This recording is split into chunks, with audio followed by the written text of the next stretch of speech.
முருகனின் பாதையில் ஒரு மறுபடியும் சந்திக்க வேண்டிய விஷயம் உண்டு. திருச்செந்தூர் முருகன் கோயிலுக்குச் செல்லும் பக்தர்கள் சில முக்கிய விதிகளை பின்பற்றுவது அவசியம்.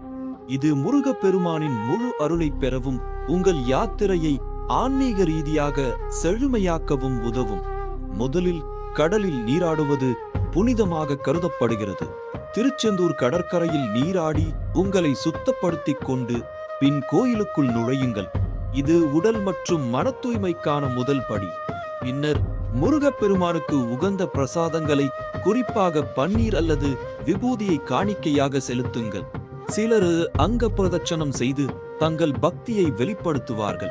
மேலும் கோயிலுக்குள் நுழையும் போது மரபு சார்ந்த ஆடைகளை அணிந்து அமைதியை கடைபிடித்து இறை சிந்தனையுடன் இருங்கள். இது உங்கள் உள்ளுக்குள் அமைதியையும் இறைவனுடன் தொடர்பையும் ஏற்படுத்தும். முருகனின் அருளால் உங்கள் மனம் தூய்மையாகும்.